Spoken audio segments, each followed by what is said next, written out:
Hello everyone, welcome to this Chamber Low Carbon live event with IEMA, Environmental Policy Update with Martin Baxter. I'm Chris Gibbons, I'm hosting today's session and I'm an Energy and Environmental Advisor in the Chamber Low Carbon team. Some housekeeping before we begin. All participants are on mute.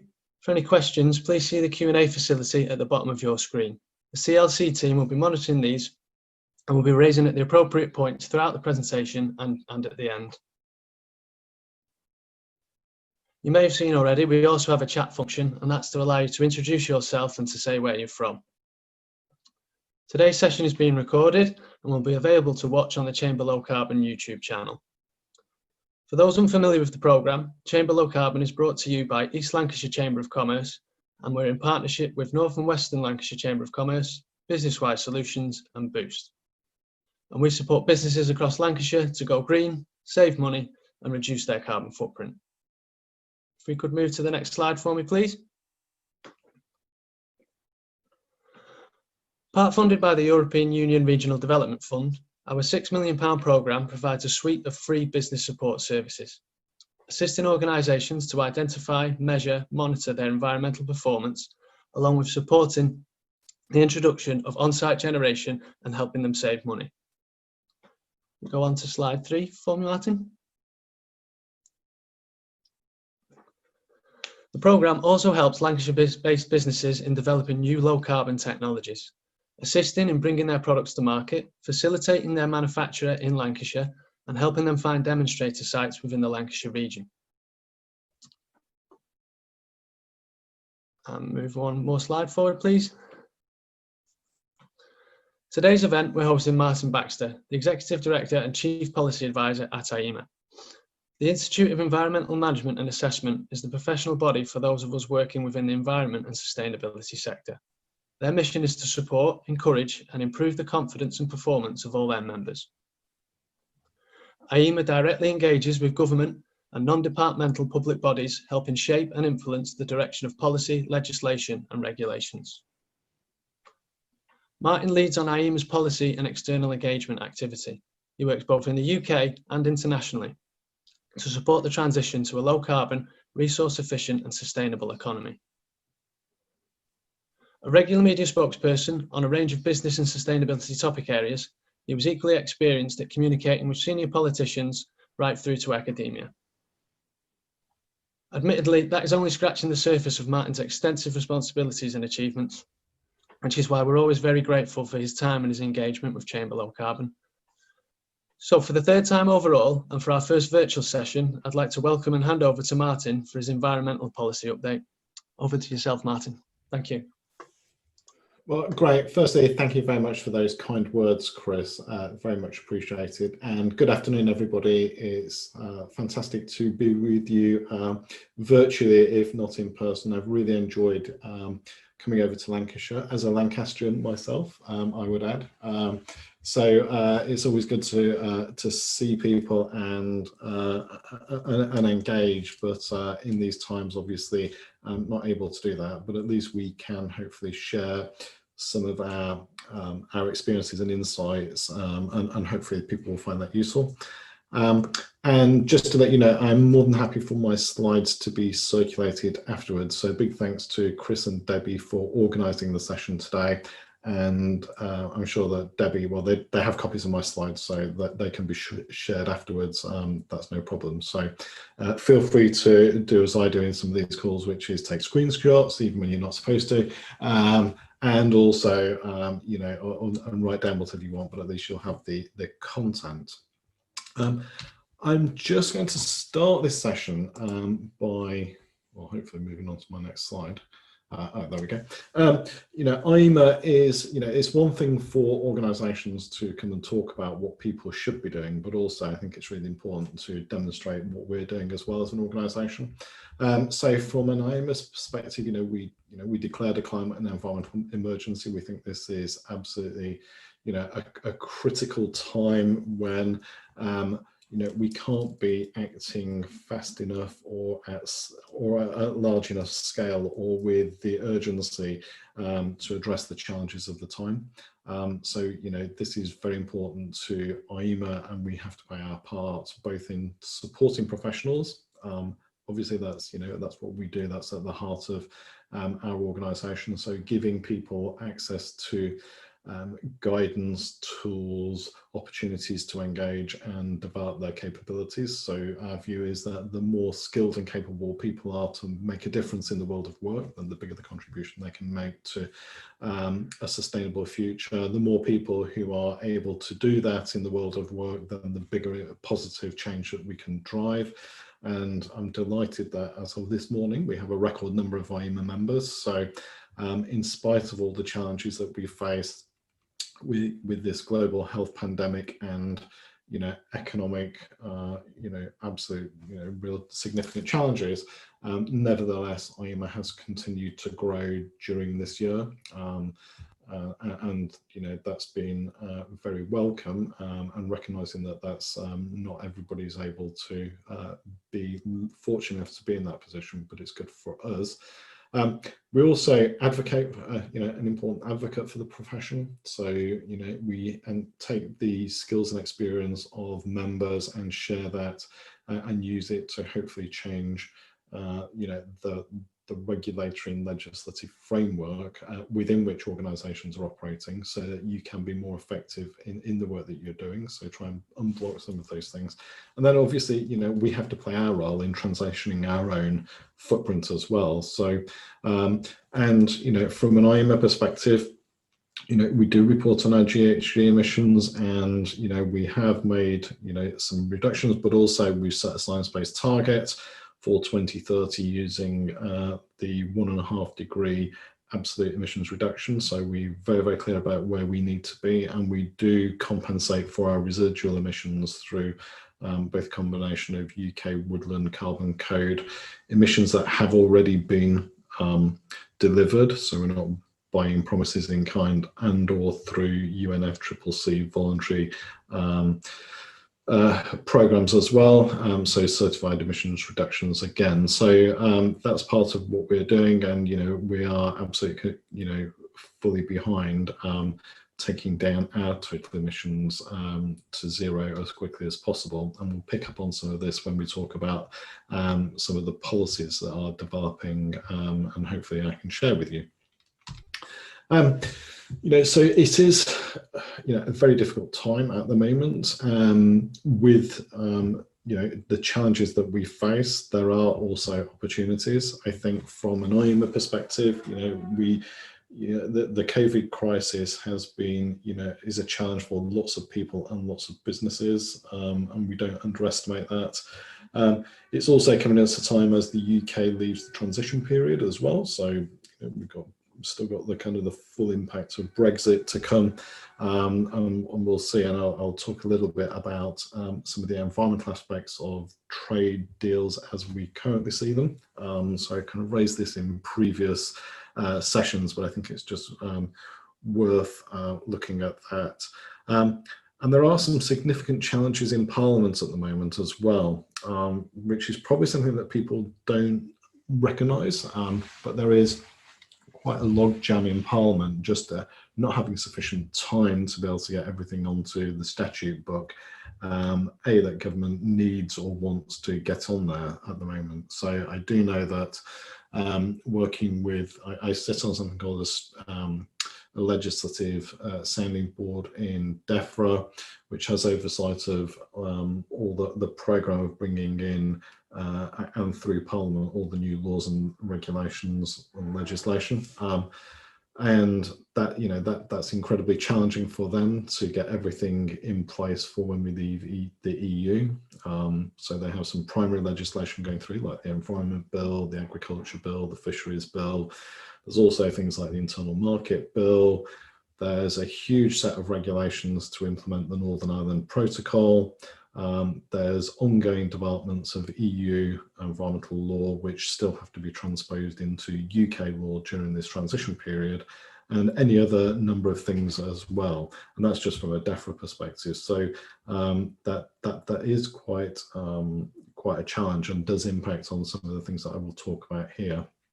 And it is also just worth saying that be ready that on the 1st of January there will be thousands of new laws or changes to existing laws that get enacted, or not get enacted but come into effect as of the 1st of January, just to deal with that transition.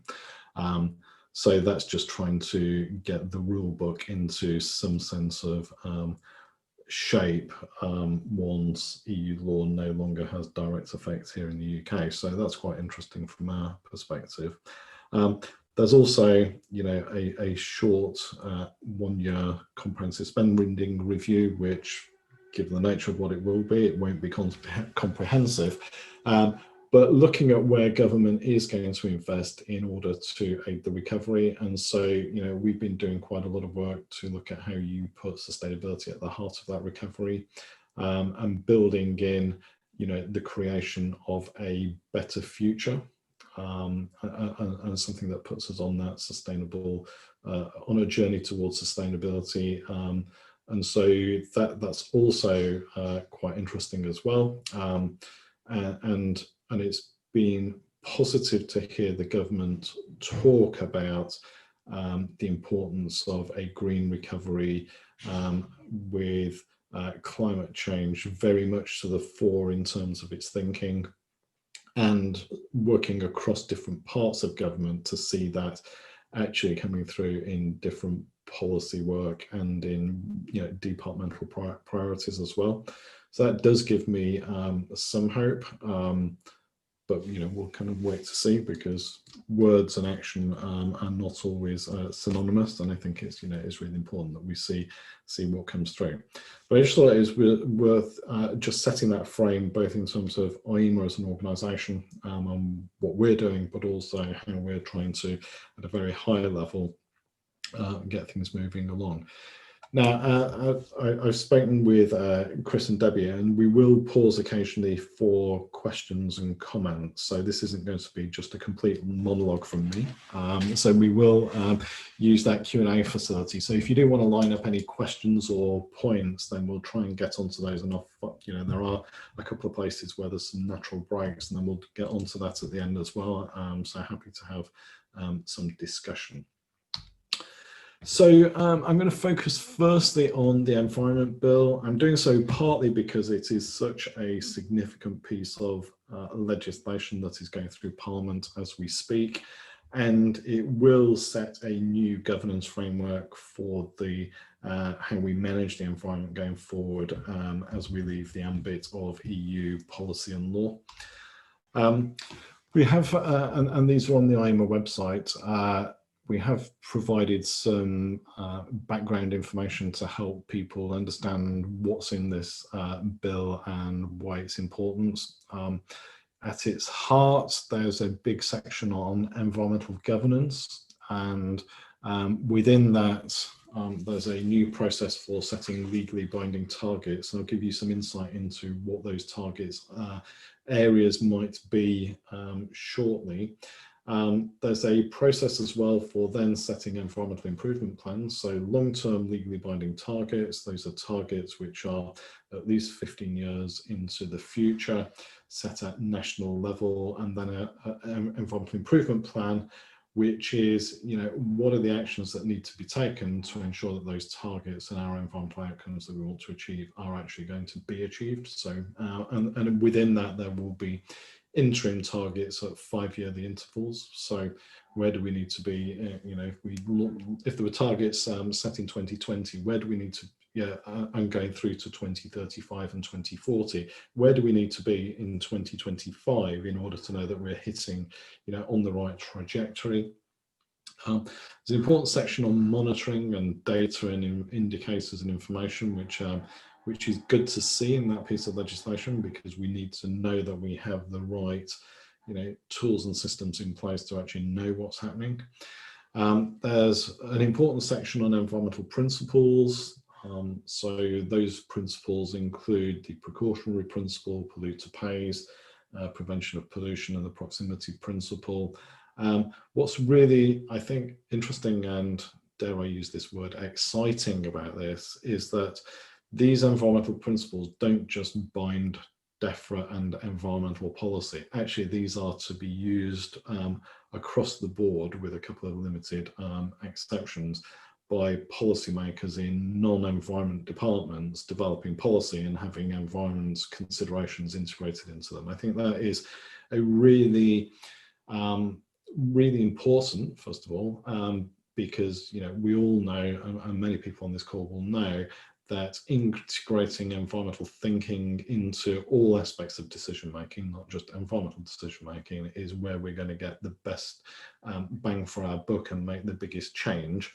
And so whether it's in education policy, transport policy, homes and communities policy, health policy, this content runs, these principles will run through those. So we're expecting a draft policy statement on those principles to be launched. I was hoping this year, actually, well, I was hoping they would be out by now, but there have been a few changes internally in DEFRA, but we do expect them to start to consult on those quite soon. And I think that will be quite interesting.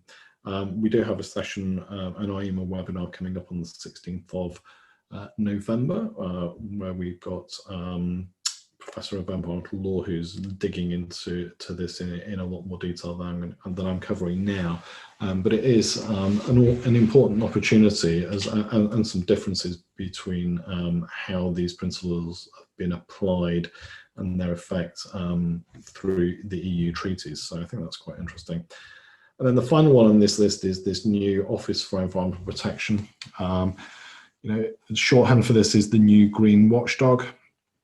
And it has some really important functions.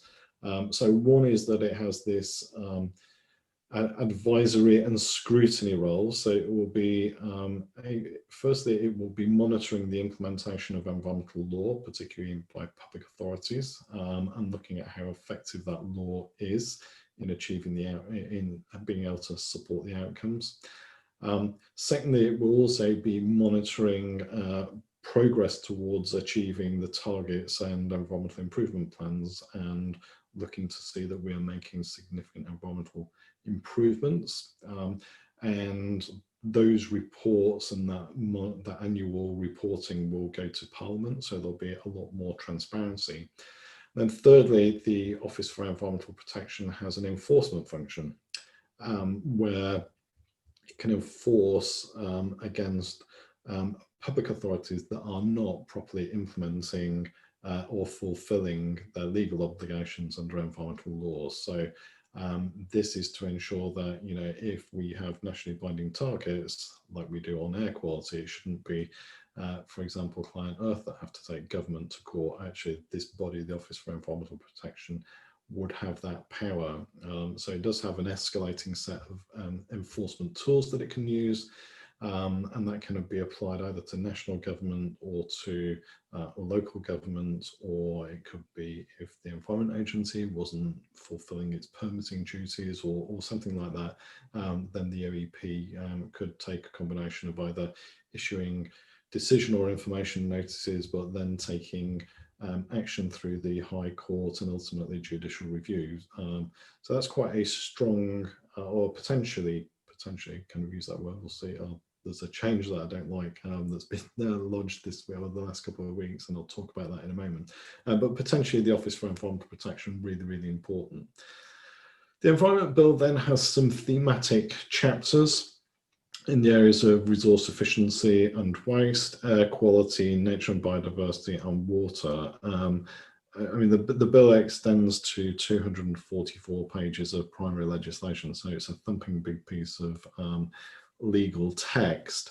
Things that I would highlight here are in the waste side, there's this extended producer responsibility, which I think is really interesting. So at the moment, you're setting kind of various local authorities in Lancashire, you've probably all got slightly different recyclates that are collected. Certainly you will have different ones than I have here sat in Lincolnshire.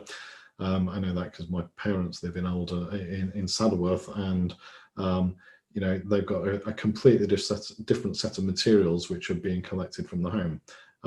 So, you know, there is, and packaging waste is one of these big issues. So extended producer responsibility is effectively shifting the costs of tackling the disposal of that waste, instead of it sitting on our council tax bills from various local authorities having to kind of pick up the pieces. It's going to be that cost is being transferred up to the front end onto business, with a view to driving improvements in the way in which packaging and material choices are made, and stimulating, hopefully, significant improvements. Secondly, there will be ubiquitous set of materials that will be collected as separate waste streams from households. So glass, plastics, metals, garden waste, food waste, paper and card. So again, that does open up the opportunity to be far more directive as a producer on what you should do with specific materials. So for example, if you think about a yogurt pot and that flimsy lid that they have, it'd be really easy to make that out of a bio-based, biodegradable material which can easily be composted if it's collected as food waste. And you should be able to kind of write on the top of that lid, peel this off and put it in your food waste bin. And that would be the end of the story, rather than say, well, it might be able to be recycled, but it'll depend on what your postcode is and whether, you know, so you can't, so being able to simplify things so that we can get more clearer messages to consumers, I think, really important. Resource efficiency aspects as well. I think this is, again, another really important aspect, because it combines a combination of information to consumers as well as conditions and requirements that can be placed on manufacturers.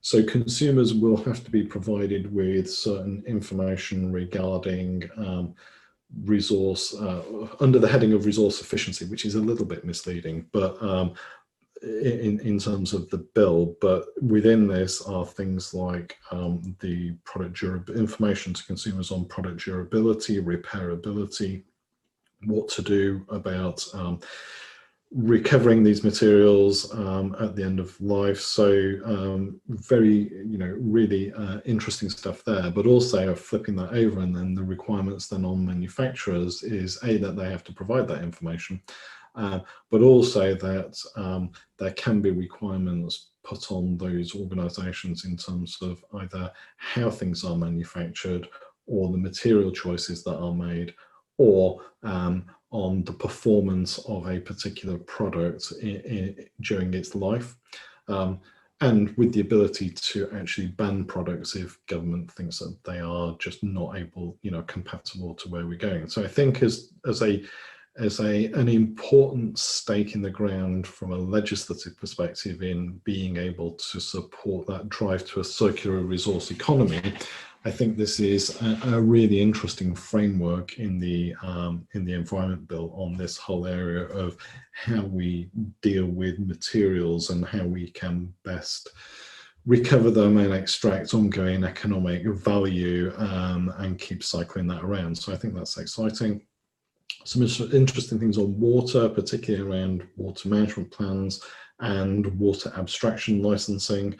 So if as an organisation, as a business, you extract water, you have an abstraction license, and you have a license to extract a certain amount, but you only use a proportion of that at any one time, then there are proposals in the bill which will allow the Environment Agency to take away that headroom with no compensation, which is interesting for certain landowners, from what I can gather. Air quality, some strengthening on collaboration and cooperation across the local authorities, and also, interestingly, the ability to take enforcement action, particularly in urban areas, for things like wood burning stoves, which is a significant contributor to PM 2.5, so the very small particulates, which are particularly damaging to health. So there are some measures there. And finally, in terms of nature and biodiversity, There is the proposals in the bill, or the bill brings forward biodiversity net gain for new development. So if you are seeking new development, for example, for housing, then you would have to deliver 10% more biodiversity than the project takes. And there's the creation of biodiversity credits, so a market for those credits to try and accelerate investment in nature, and I think that's quite interesting. And that sits alongside nature recovery networks, which is a higher level set of plans and proposals. And I've just come off a session with Natural England and DEFRA on those nature recovery networks as being, strategically important in connecting different parts of our ecosystems together to make them more resilient. Then underpinning that are a new set of local nature recovery strategies, which will cover the whole of the country, which will set out priorities for protection and, crucially, for enhancement. And so there's a real drive to provide greater clarity that here that we're not just trying to slow the decline of nature, but this is moving to a more restorative process of enhancing natural capital. And so the framework for that is in the Environment Bill. So in the round, this is an incredibly important piece of legislation. On the outside of this kind of wheel, or this jigsaw piece, I've also connected in climate change, because climate change does interface clearly across all of these aspects, really important. And although climate change is dealt with through the Climate Change Act, largely in terms of legislation, some of the mechanisms in this Environment Bill do have a very close link with our climate change ambitions. And indeed, climate change laws are within the ambit of the Office for Environment Protection in terms of ensuring that we meet them. So a really important piece of legislation which is going through Parliament at the moment. What's the current status? Well, the bill was adjourned on the 19th of March, so the bill had its second reading in Parliament fairly early on this year.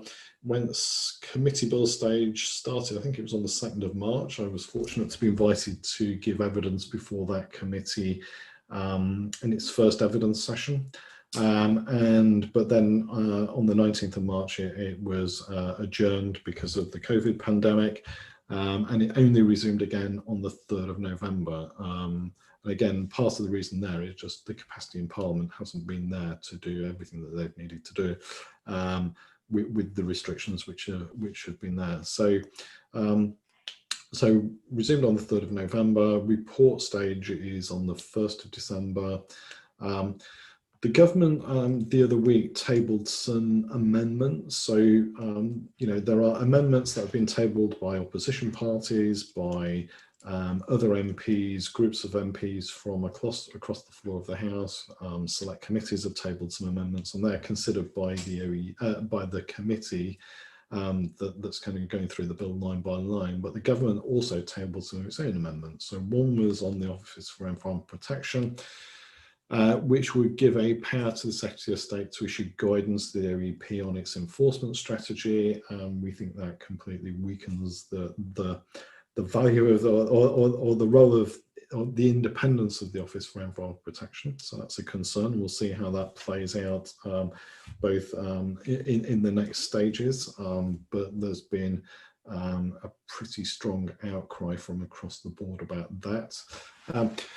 Of more interest, or not in more interest, but on a more positive note, there are some additions to the biodiversity and natural environment piece with species and site protection strategies.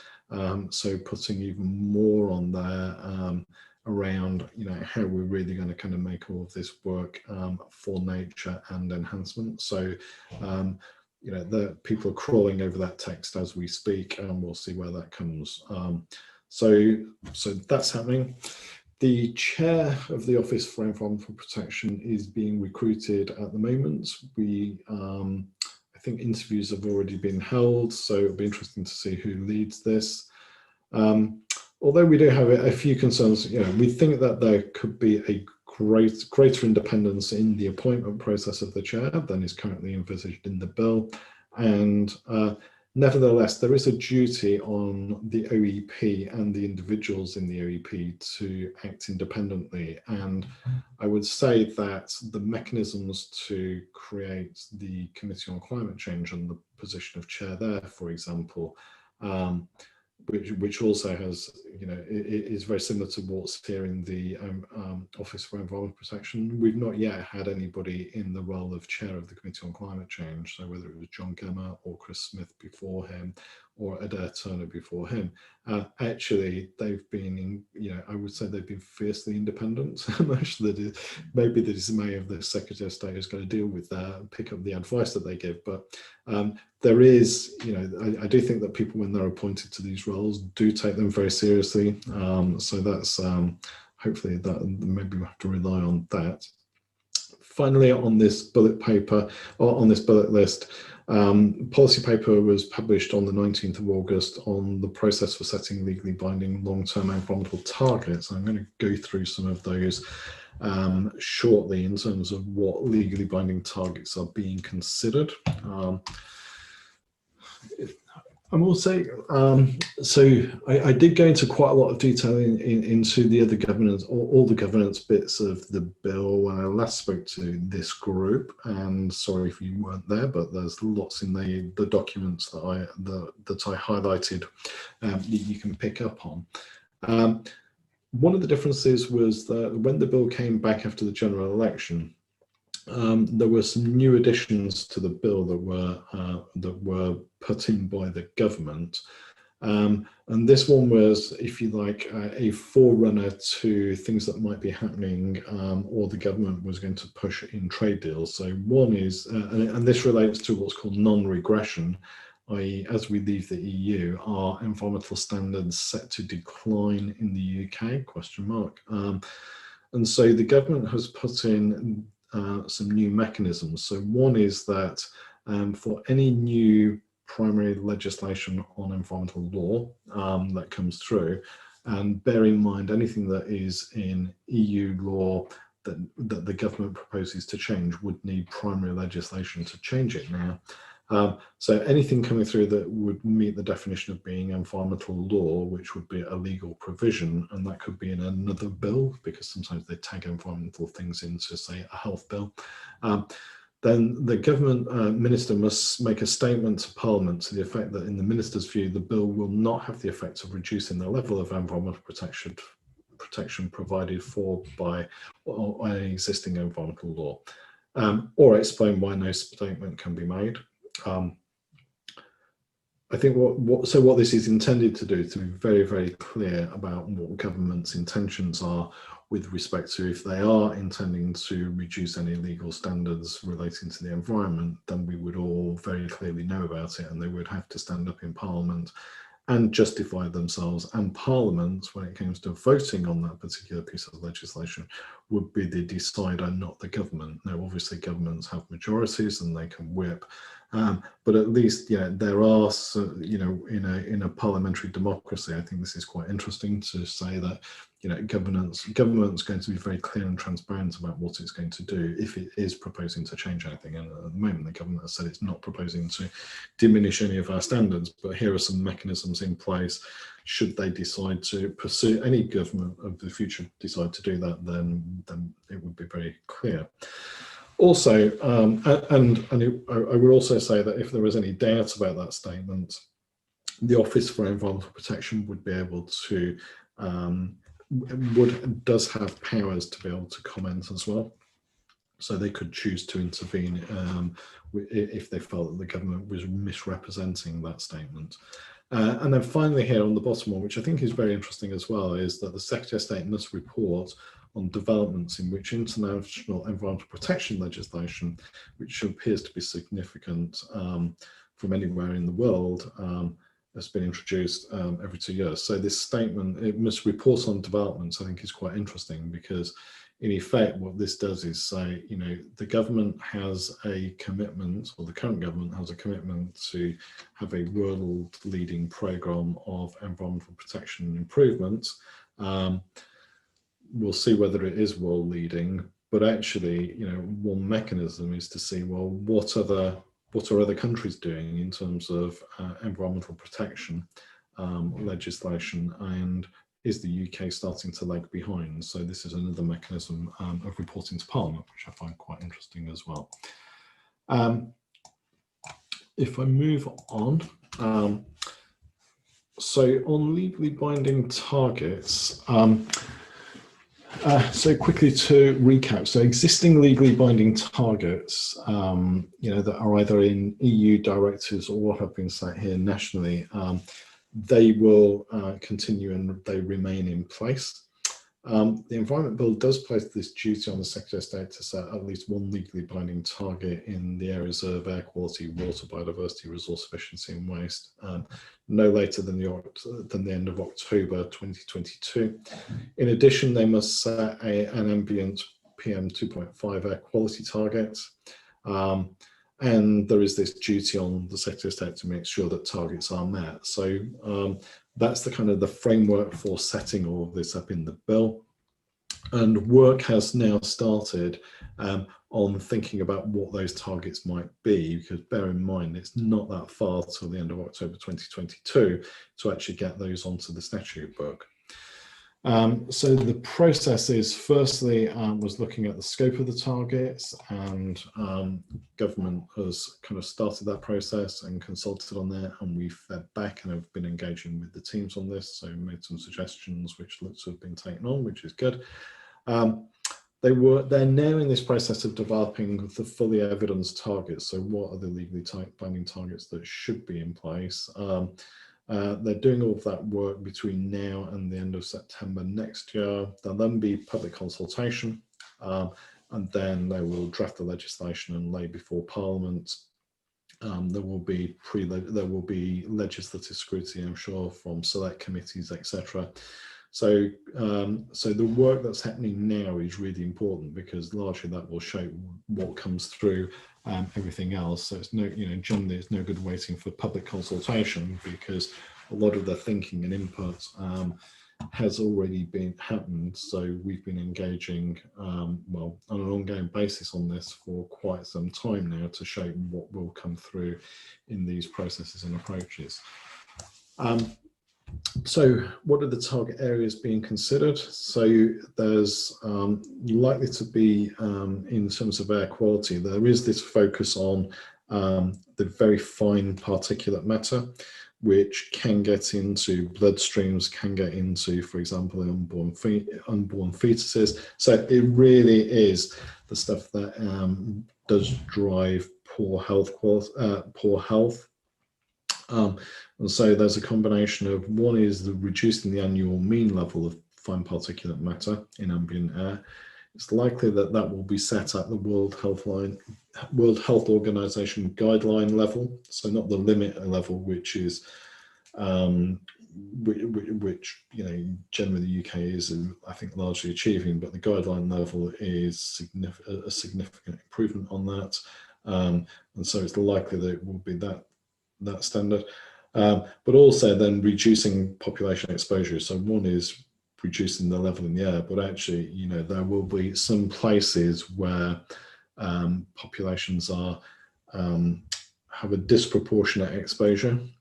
So annual mean levels is fine, but actually what you really want to do is those populations that are particularly exposed to PM 2.5, you really want to protect those populations. So it's likely that they will introduce potentially two legally binding PM 2.5 annual ambient level and a population exposure level. So I think that's quite interesting. In terms of resource efficiency and waste reduction, the first one is interesting, and something that we've been pushing is a national resource productivity target. we've been pushing for this to be also considered in the context of carbon intensity. I think that they are interested in that. It's whether technically you can develop that. But I think, if we want to move towards a circular economy, then we need to have a really good idea of how we're going to use resources productively and to really enhance the productivity within which we use materials and material flow through the economy. So I think that's really positive. That clearly links into things like the industrial strategy and also in parts of the clean growth strategy. And then there's secondly a target around reducing the volume of residual waste, i.e. waste sent for incineration or landfill. I think it's really pleasing to see the bit about incineration there, because, arguably, given that some places they are mining landfill for valuable materials, waste sent to incineration, it's maybe not the most productive, well, isn't the most productive way in which you can reuse and recover materials. So really, focusing on that residual aspects in terms of, dealing with this.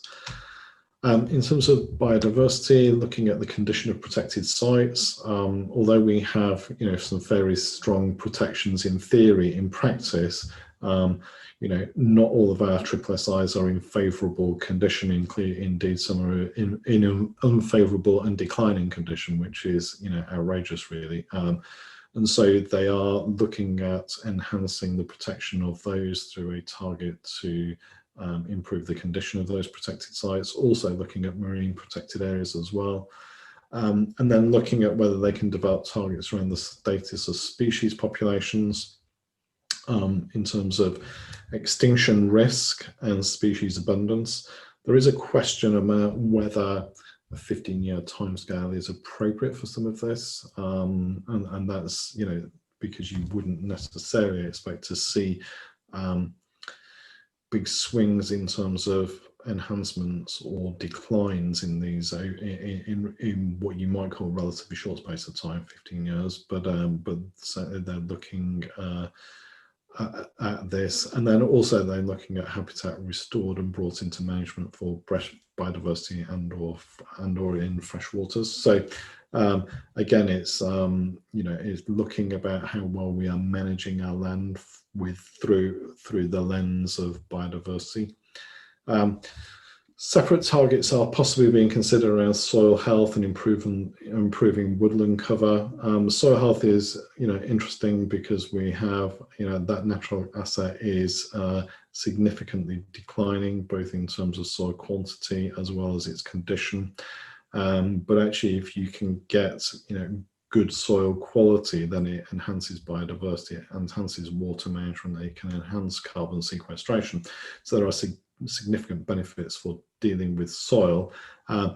Whether we can actually set a national target for soil health, not sure that that it's that easy to set at a national level, so there might need to be further research on that, but it's certainly something that is being actively considered.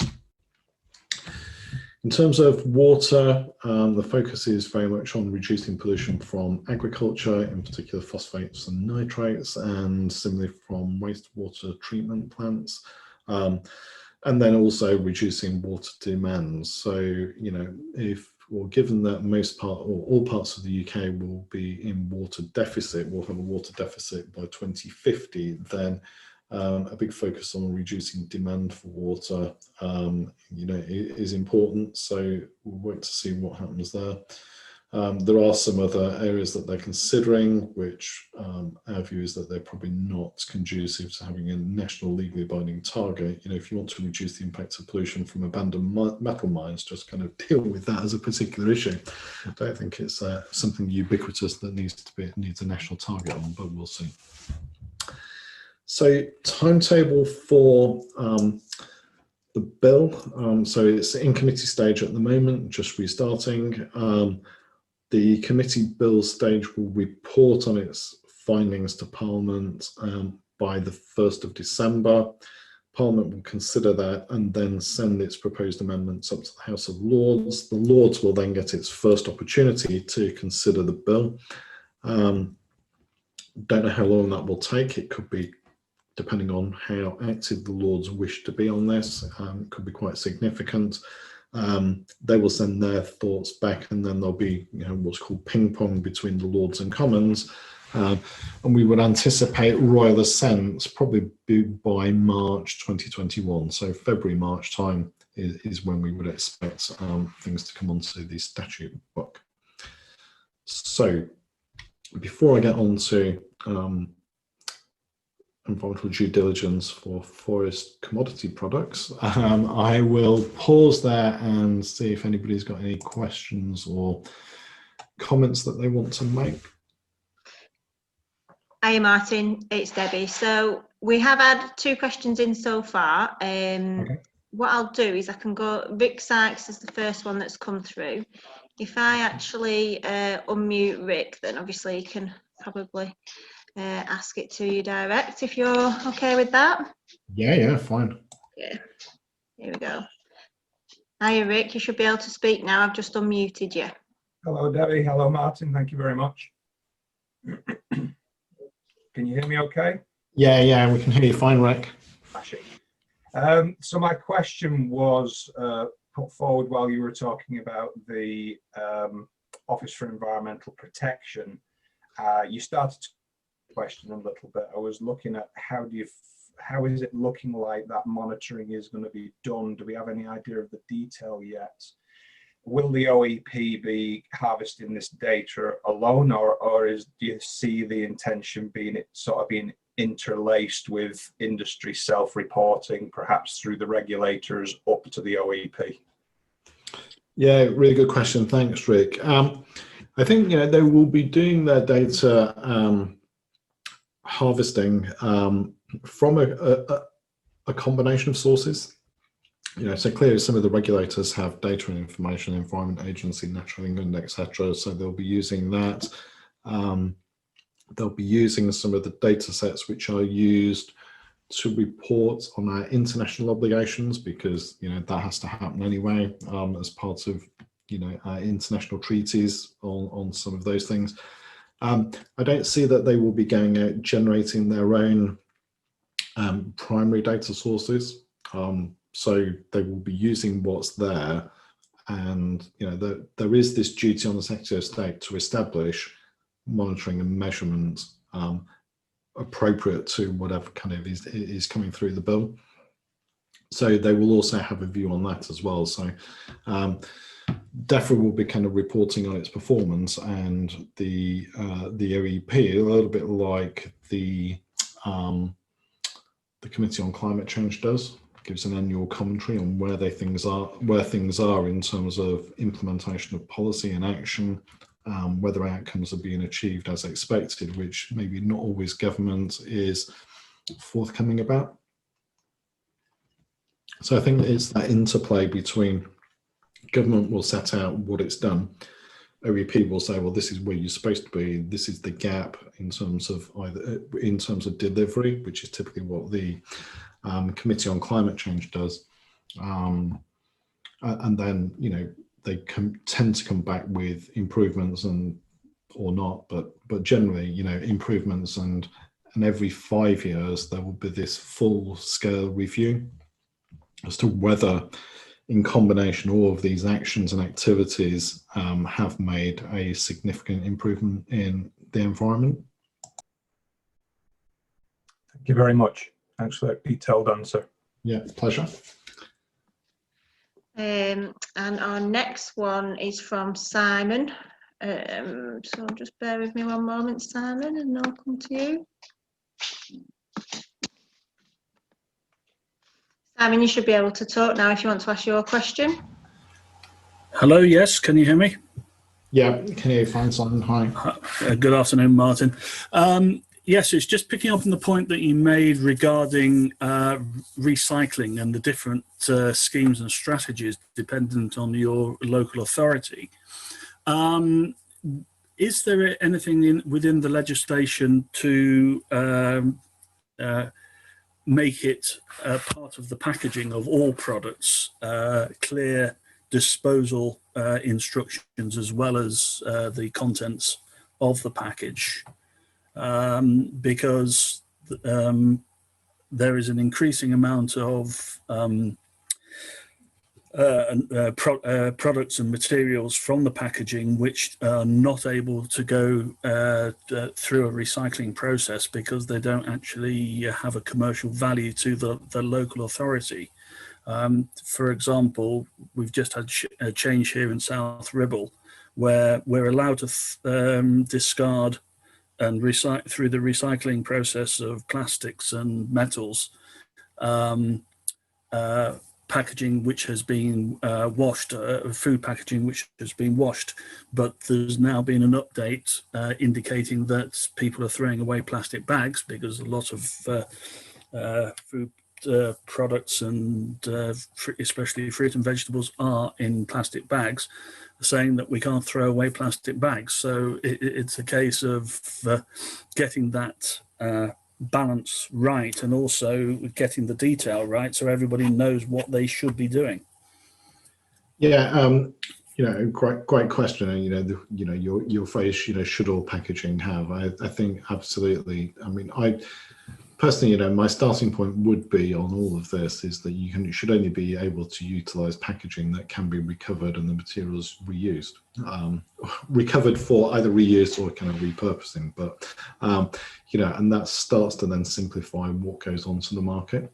And I think whereas the product aspect of your question can be a little bit more of a challenge. Because depending on the lifetime of a product, what you say you can do today, you might not be able to do in 5 years' time, depending on the nature of your product. To my wife's disgust, I still got a kind of a fleece that I wear that I bought in 1989. And the notion that somebody could have said, well, this is how you recycle that material. That when I bought it then, things have moved on. So that's where sometimes you got to be quite, how fast moving is the particular type of product. There is, because the, a producer, in the future might well have to have an inventory of all the materials that are in the product and that are aggregated together. If I put my ISO hat on, we are balloting at the moment in the subcommittee that I chair on a new standard for material declaration. And it's a framework standard where the inputs into a product, so if you think about it, you could have many different suppliers providing different parts into a product which subsequently goes onto the market, that you can pass that information on and create an inventory which is comprehensive of all the materials that are in that product. That then provides the basis for somebody at the end of that product life, particularly if you put take-back schemes in place for those products to know exactly what's in there. And and then that then becomes an incentive in part as well, if you are going to deliver take-back schemes, to simplify material choices and the way in which you can deconstruct as well as you put together a product. So I think there are more and more opportunities, and I think this information on not just the end-of-life recovery of a product or the recovery of packaging materials, but also the repairability of products, the tools that you might need to be able to repair a product, the expected lifetime of a product, and being clear to consumers about that. I think it's it's moving things in the right direction. Thank you. Right, I don't know whether there are any more questions, Debbie. I think I'm just checking now. There's nothing else in the chat box or the Q&A at this moment in time. No. Okay, fantastic. In that case, well, everybody, you can obviously see that you have the opportunity, and if you are particularly shy, you can just kind of take it as a written question. You don't have to necessarily broadcast your question. So let's move on. A couple of months ago, the government launched a consultation on due diligence on forest risk commodities.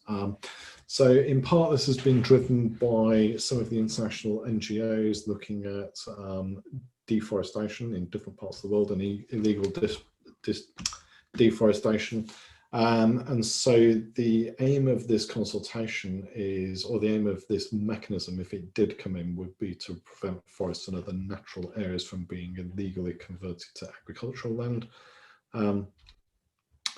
So what would this do? It would make it illegal for businesses within scope to either use, that's a really important word, use, either in production or trade within the UK, forest risk commodities that have not been produced in accordance with relevant laws in the country. So that product typology includes beef, cocoa, leather, palm oil, rubber, soya, etc. You know, so very much in, well, not solely, but very much in the food and drinks sector, but also, you know, leather, rubber, etc. And then relevant laws are those that protect natural forests and other natural ecosystems from being converted into agriculture. So this is basically, how do we start to improve the way in which our consumption patterns do less damage elsewhere in the world, with a particular lens of forest commodities. This would oblige businesses within the scope to conduct due diligence to ensure that those commodities that have not been legally produced don't enter their supply chain, and to report on this publicly. Government would be able to levy fines and other civil sanctions against businesses that either continue to use forest risk commodities or that don't have a robust system of due diligence in place. So this is all about, you know, how do you ensure that businesses are acting responsibly, and then of course it's then how do you know, which is a big question, I guess.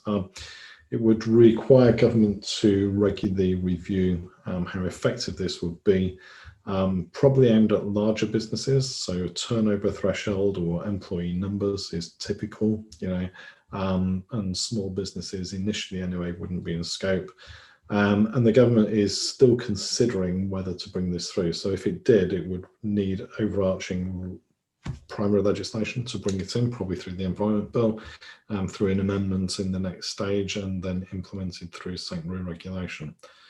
So I think it's quite an interesting you know, approach to how do you tackle some of the challenges in other parts of the world, and what are the, you know, what are the connections that are made to things that that you can actually control here in the UK. And so this is what's been pushed. I think it's, you know, it's a little bit akin to modern slavery legislation. It's about due diligence and reporting.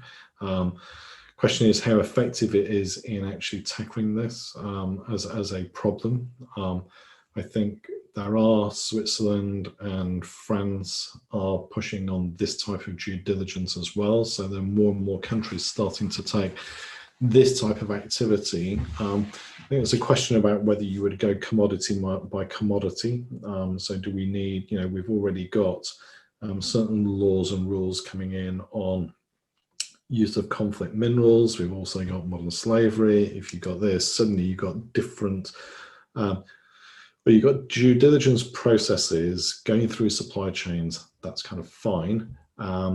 If they are subtly different in the way in which they apply, then that becomes more complex and less easy for businesses to really focus on and get a grip of. So there is a question about that. But I think that, you know, for us, this is quite an interesting development. You know, there's a question about why you would focus only outside the UK, when actually, if you wanted a business responsibility mechanism, you would actually just put that in from scratch now for all businesses and include their supply chains. That's something that we've been having discussions with officials about and government ministers, but haven't been able to get that over the line yet. So we'll keep looking at that. Okay, so I'm going to move on to net zero, and just a little bit of an update with some of the information from the Committee on Climate Change, but also things that might be, well, that are coming up, because I think they are, you know, crucially important. What's interesting from the Committee on Climate Change's latest report, which came out in July, I think it was. One is, are we starting to break this link between growth of the economy and impact in terms of emissions? I think this is an interesting graph. Clearly that blue line at that's going up doesn't reflect the current drop in GDP. But clearly there are, it will bounce back at some point. But what you do see is that divergence between, a growing economy in terms of our activity and both our territorial emissions and crucially as well our consumption emissions, i.e. those from outside the UK associated with our imports. So in combination, we have started to break the link between the growth in our economy and impact on the climate. Now, there's questions about are we going fast enough and things like that, but I think this is really important in terms of being able to demonstrate that you can do this. In terms of comparative performance, I think it's also interesting to see that the UK and Italy have done the most in terms of kind of major economies to break that link, and certainly France is is on that trajectory. But when you look in terms of the G20, the UK is leading, and I think it's important to recognise that while we all or many people would agree that we aren't going far enough, fast enough at the moment in order to align with a 1.5 degree warming. Nevertheless, the UK is playing a leadership role in terms of being able to break that link and reduce its emissions significantly, and is ahead of the curve in terms of where a lot of other countries have been. And clearly, when you look at relative pricing now for renewables and particularly offshore wind coming out significantly below gas and potentially will start to knock off gas off the market quite soon, then that's a really kind of positive story. It's also fair to say that, and if you look here, the power sector and red has been the one that has taken, and to a lesser extent industry, are the ones that have delivered the most significant emissions reductions. Whereas, all the other parts, whether it's surface transport, shipping, building, agriculture, land use change and forestry, haven't really made any, I won't say effort, but any progress in terms of reducing their emissions. So we have had an incredibly skewed approach. And I think, the challenge of net zero is that all parts of the economy and all of those areas have got to really, really drive down their emissions as quickly as possible. And that's where the challenge is going to be. So that unequal kind of reduction across different emission sources through different sectors is something that will be the focus, I think, of the next stages of the UK's clean growth strategy. And when you start to look where things are going to be heading relatively soon, so we've had just over a year now since the UK went from an 80% emissions reduction to 100% emissions reduction in terms of our 2050 Climate Change Act target. The 6th carbon budget, which will be for the period 2033 to 2037, will be the first that is set against an emissions reduction that needs to be 100%. So everything else has been against an 80% emissions reduction. And so, and you can see where the government's projection, which is the royal blue line, which has kind of flatlined a bit, it's got a little bit better compared to the pale blue turquoise line, the dotted line that goes down to 2050 net zero. That 6th carbon budget is going to, I think, be a really significant shift downwards in terms of carbon budget and therefore action that needs to be taken in the very short term. So that, and the advice from the Committee on Climate Change is going to be published on the 9th of December. So there's going to be a big, there's watch out for a lot of activity in and around that time, because they will be producing both some sector pathways to net zero and also, what's the route for business, what's the route for local authorities and places in terms of really driving down emissions to get us on track to achieve at least net zero by 2050. I think I'd make 2 comments. What I have seen is since the 100% emissions reduction, i.e. the net zero aspect came in June, July 2019. Since then, it's been really encouraging to see an awful lot more organisations really looking at what this means and setting targets and really recognising that they have to do things. Secondly, I've seen this across government as well, so different government departments looking far more seriously about what they need to deliver. I'm part of an expert group that's looking at this for the MOD in terms of their climate and sustainability strategy. So what's the impact of climate change on defence, and what's the role of defence in hitting that net zero target as well, which is interesting. So that's all positive. I think what I would say is that, that galvanization has been there's a better recognition that this has to be done. We don't have a choice. Well, the choice is not an easy one if you don't do it. Secondly, I think, going from an 80% emissions reduction to 100%, a lot of organisations, a lot of people thought that they were going to be part of that 20% that didn't really have to do anything, and that's definitely changed, and that's changed for the good. But I think as well, a lot are relying overly on the word net and not on zero.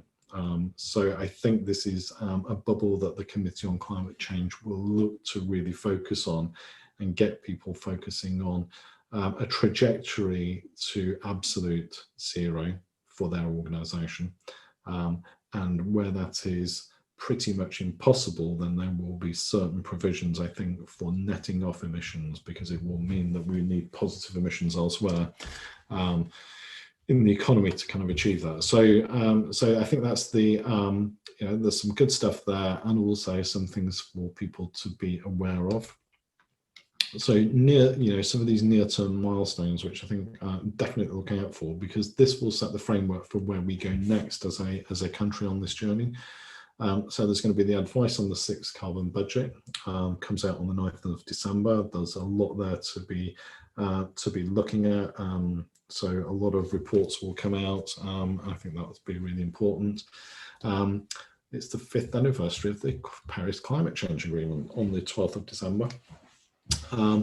Which is also another important milestone. Who knows whether by then the US might make, will it be a different president, and if so, what that might mean in terms of the US and the Paris Agreement.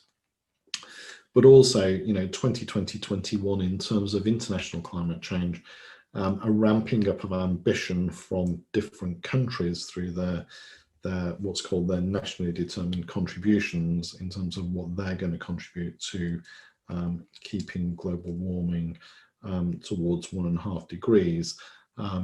China and some other countries now coming forward with net zero commitments is encouraging. And so we got the run up to the COP26 on the 1st to the 12th of November. Is it 3rd to the 12th of November in Glasgow?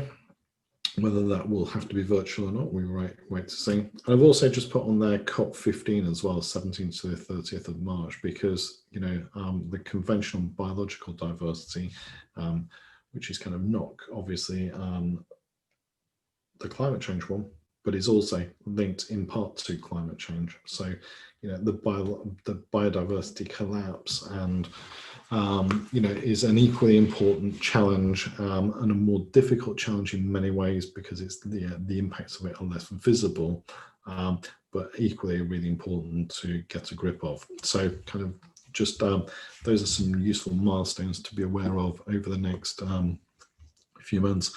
There is a review of the costs of the transition to net zero, which has been undertaken by the Treasury. That's slipped because a lot of the people have been working on the COVID. But I think once that comes through as well, that will be important in being able to demonstrate further the economic value, the economic case of dealing with this in the way in which we're going as well. So some really important things happening.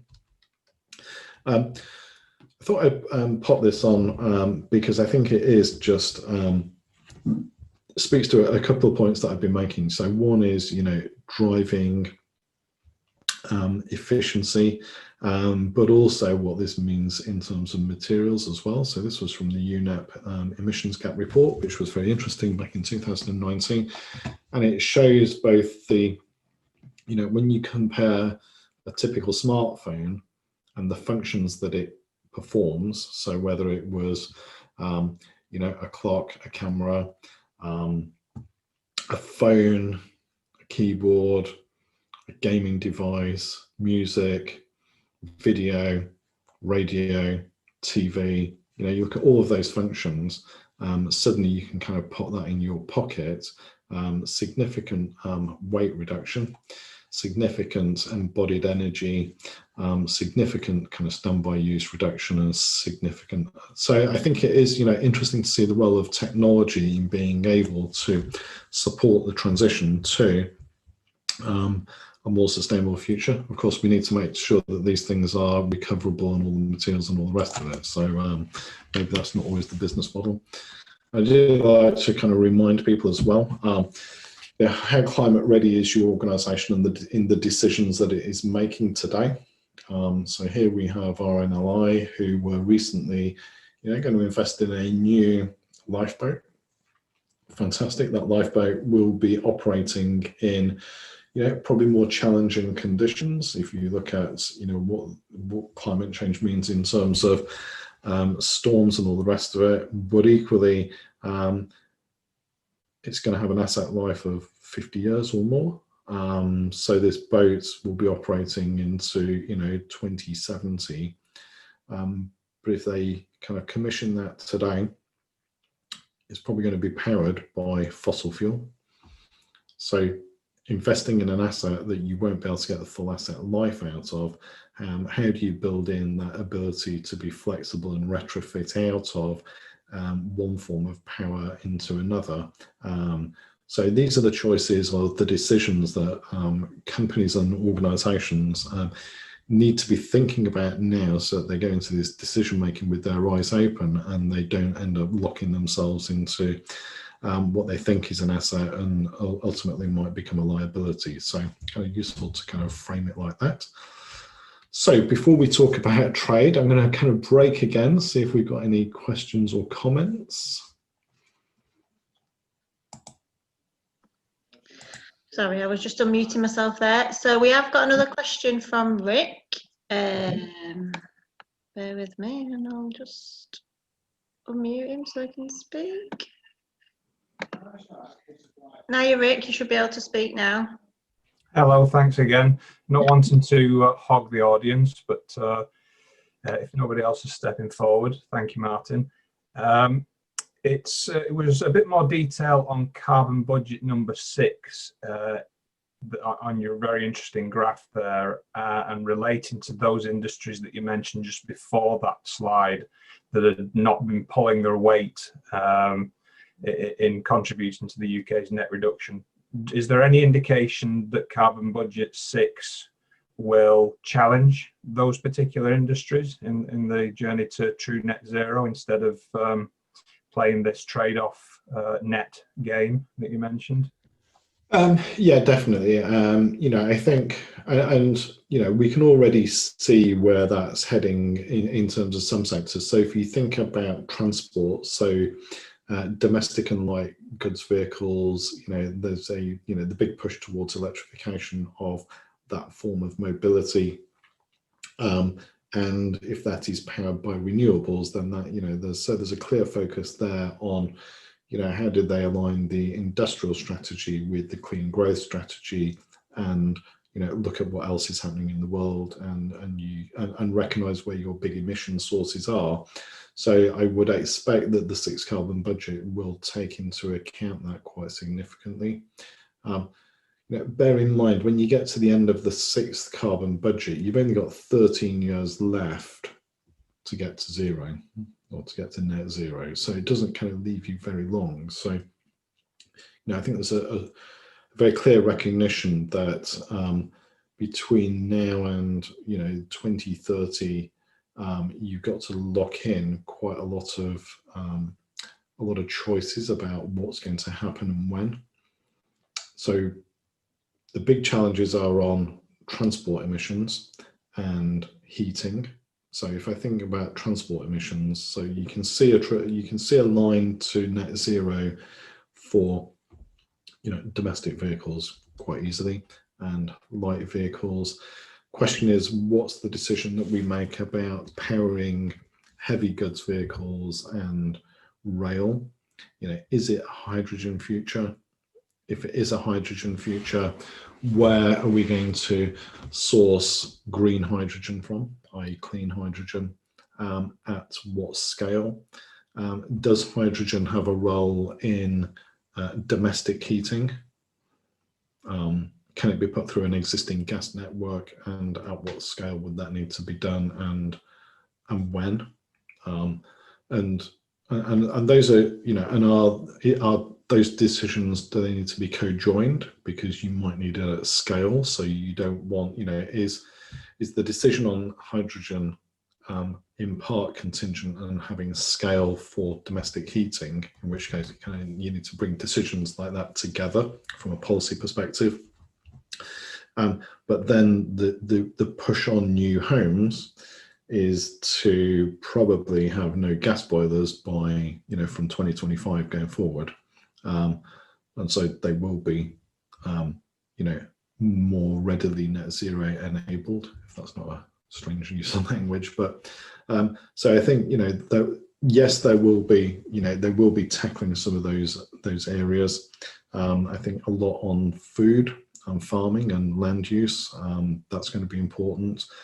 So that's where policy decisions around the agriculture bill and what's called the environmental land management scheme under agriculture. So how much does carbon sequestration and soil health, because soil health is in part linked to soil biodiversity and soil carbon content. If you can bring those together, then that also provides a basis for kind of getting some of that land use and land use change emissions kind of going in the right direction as well. But I think, with the exceptions of, things like steel production, and even that, that you can see your way to a zero emissions on that. I think it's going to be quite an ambitious 6th carbon budget, and it will impact across all areas. I think then the question is the government going to accept the advice from the Committee on Climate Change? I would certainly, I can't see them not doing, particularly because we're holding the reins for COP26. So this will set a very, very clear direction against which, businesses and I'm going to come on to it shortly, the finance system is looking to get behind. Right. I look forward to the what comes out on the 9th or shortly after them. That's going to be a very, very interesting area to watch. Thanks very much. Pleasure. And I think that's all for questions at this moment in time. Okay. Let's press on then. So I should have my kind of fields.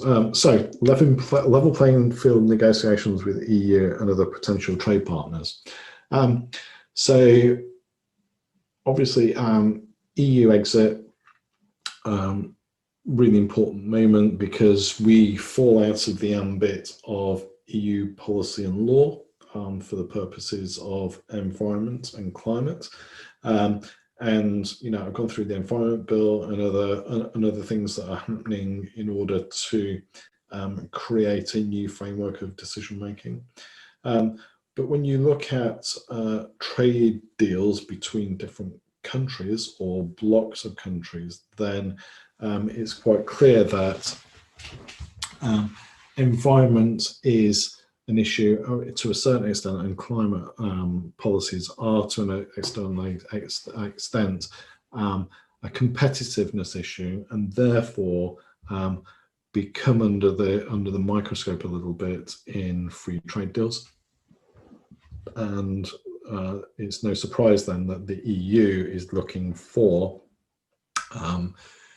no kind of rowing back from standards that have been set when it comes to negotiating the agreement that's going through at the moment. And so the EU is looking for the UK to sign up to two aspects of level playing field relating to environment and climate. So one is to have no diminution in the standards or outcomes expected from all policy areas. So chemicals, climate, environmental impact assessment, nature and biodiversity, air quality, water quality, all of those things are kind of prescribed.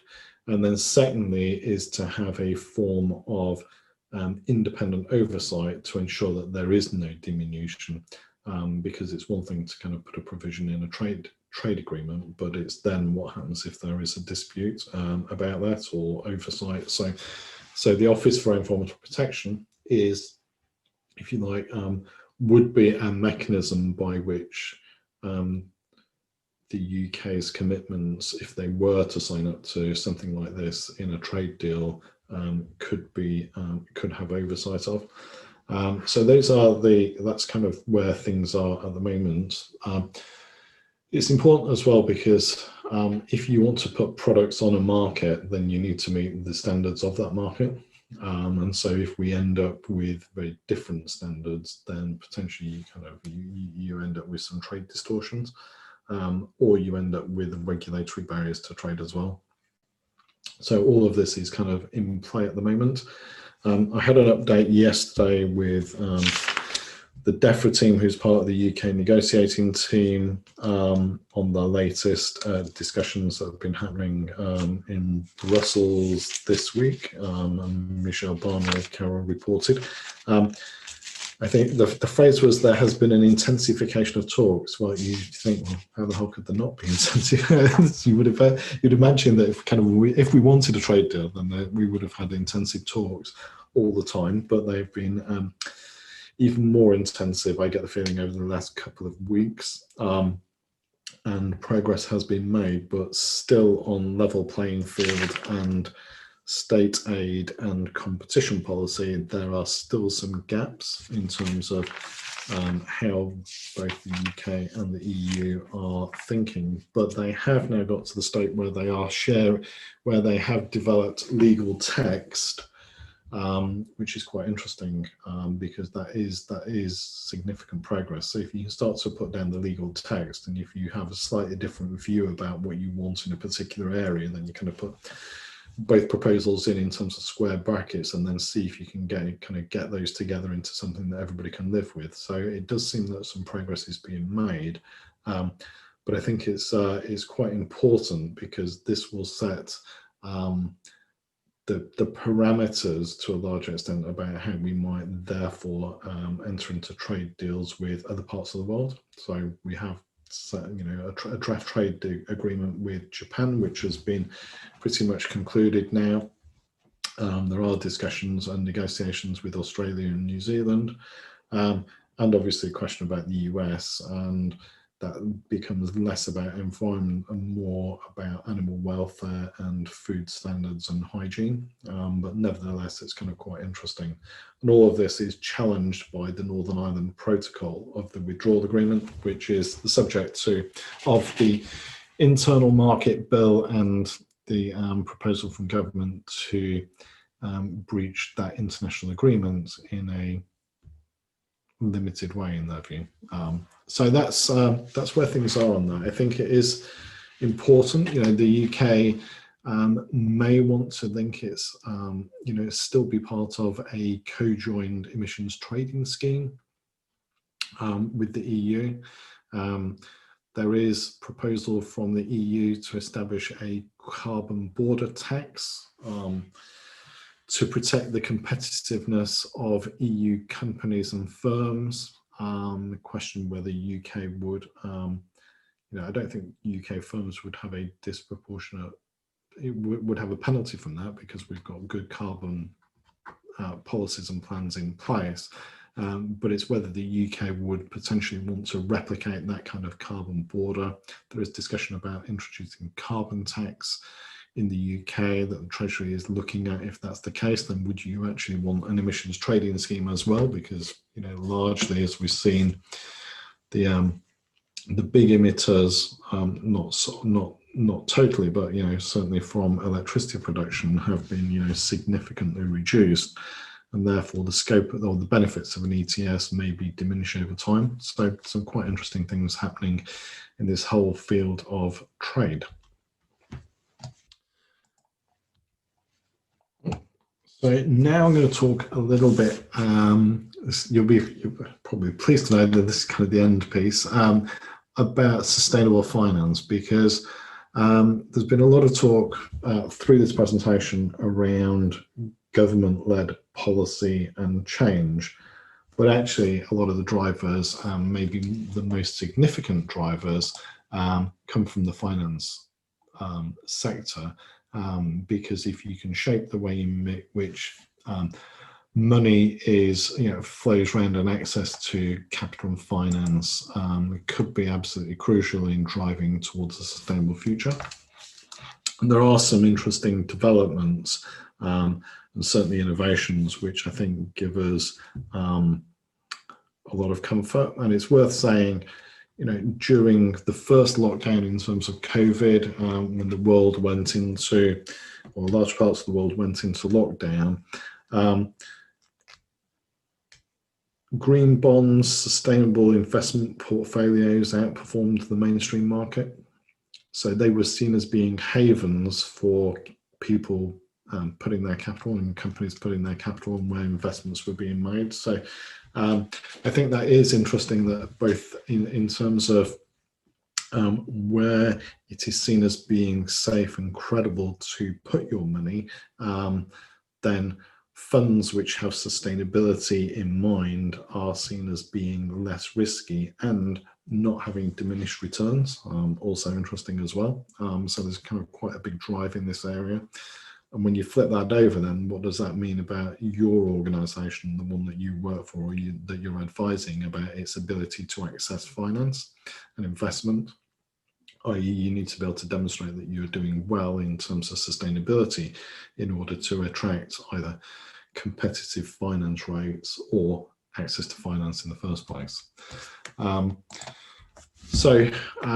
A few things on this slide just to give you a sense of what's happening in some of the kind of the big pictures. So government published its green finance strategy, which is transforming finance for a greener future. This is not just financing green stuff, but it's also greening all forms of finance. So really important, and the government really does see and want to position the City of London at being the heart of the sustainable finance community, because they see this as being an important part of future financial stability and this economic activity, and so the government wants the UK City of London to be right at the heart of that. On the right-hand side, there's the EU taxonomy for sustainable finance, and there is the green taxonomy regulation that's coming in now. So again, this is starting to shape where money is placed, and we are starting to see funds which are either aligned directly with the taxonomy or give a proportion of funds which are in line with this taxonomy. So again, really important to know, is your business sector or your business activities compatible with where significant and growing amounts of money is being invested. In the middle at the bottom, the Bank of England really doing a lot of work on climate change in relation to finance. So bank is carrying out ongoing work to embed climate change into financial decisions and macro and economic analysis. It's looking at, it's requiring under its financial stability mechanisms, looking at, what exposure do those that it regulates have to climate change, either from transition risks in terms of policy and or physical risks in terms of flood risk or drought, and looking at that as being an important metric for them determining creditworthiness of banks, etc. So really important there, because that focus is right at the top in those organisations. It's a really key part of that financial risk management in those financial services organisations. And then at the top, in the middle, ISO set up a new technical committee that is developing a framework of standards on sustainable finance as well, which IMA has some involvement in. So, and the big picture side, there's a lot happening there, which is looking to shape where money is placed and the conditions on which that money might be placed, and the expectation that that will be delivered. And then some other initiatives here, or a bit more kind of practical, I guess. So in the middle, on the right hand side, I should have kind of laid these out slightly differently. So there's a UK BSI PAS that was done by Bayes and BSI, which I was involved in, on a framework for embedding the principles of sustainable finance in financial services organisations. So that's anything from banks, wholesale and retail, to investment portfolio holders, to insurance companies, etc., pensions companies. So that was published beginning of this year, and then last week a subsequent standard was published on responsible and sustainable investment management, and that's a specification. There's the development of a framework standard in ISO, which is underway, which we've been involved in as well. So I think that's also good to see, both a terminology standard, can we get the right language and a common language, but also then standards to kind of shape the way in which the financial services sector will develop. We have provided a couple of guides. So we produced a guide on sustainable finance, just to kind of update people on the landscape, and kind of probably have to update this because landscape is moving quite quickly. More recently, we worked with the Institute and Faculty of Actuaries, because actuaries are the ones that are actually receiving climate-related financial disclosures from firms. The question is, how can they use them to best effect, and what questions do they need to ask of asset holders, so and asset managers, and therefore what does that mean for sustainability professionals? So we kind of been working closely with them to develop this guide, so definitely worth taking a look at there. And finally, linked into some of this as well, a bit more parochial, is a Broadway proposal, which was something we've been involved in, which is all about accelerating private sector finance and investment in nature-based solutions. So if there is this biodiversity net gain and biodiversity credits being developed, but also there's a carbon offset market, can you start to blend public and private sector finance into enhancing carbon sequestration, biodiversity enhancement, water management for flood risk, etc., into pieces of land? And can that then be a basis for financing nature's recovery, going right back to the beginning when we were talking about the Environment Bill, and not just relying on government to have to kind of fund all of this. So it is an interesting time. I think this is something that is shaping markets as we speak. We're seeing fund holders now looking at indices that say, what degree warming is their fund compatible with in terms of Paris? So is it a fund that's compatible with 2 degree, 3 degree, 4 degree, 1.5 degree warming? So interesting to see that metrics and indices in that private sector area are developing, and you know, the analysts are really starting to, you know, it's early days, but starting to get to grips with this. And that will drive the way in which capital is deployed, and therefore it will shape the way in which companies need to step up to the mark if they kind of want to continue to be funded. So, cool. That gets to the end of my kind of update. We covered quite a lot of ground, I think, most of it. One of the things I didn't actually talk about was planning reform, which could also take quite a long time. But I could probably leave it there and see if there are any other questions, comments, or thoughts from anybody. Has everybody gone shy?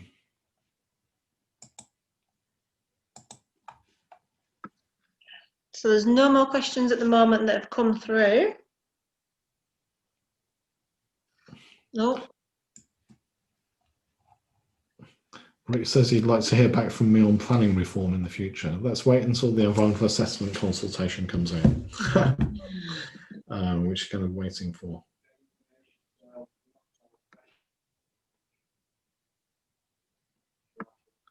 Okay, so I think oh, just a thought about population growth. I don't know if you've just seen that on Martin pop up. Yeah, it's very, an interesting one. You know, we have, what, 7.5 billion people on the planet at the moment. Projections are towards 9.5, 10 billion by 2050. So, you know, an extra couple of billion people on the planet in the next 30 years, and a population that could get to 11 to 12 billion by the end of this century. So an incredible challenge. Some of it is, you know, is because we got better at dealing with healthcare and giving people access to clean water and sanitation. So I think if you looked at somebody in Sudan who was born in 1990, their life expectancy would be about 42 years. Whereas if they're born today, it's 65 years life expectancy. So, and that's been driven by, you know, maybe, so, you know, if you look at this through an SDG lens, then access to nutrition and sanitation and healthcare. So that's really positive. But of course, then does that drive consumption and put pressures on our natural capital to be able to support them? And so the question is, how do you diminish the amount that the individual footprint and get back into restoring natural capital, which is like some of the mechanisms that we've been exploring here. And then how do you roll that out across the whole of the world? Energy will be at the heart of this. So if you can drive sustainable energy sources in different parts of the world and renewables, I think that goes a long way, but obviously not everywhere. So yeah, it's an interesting challenge and maybe beyond me to solve.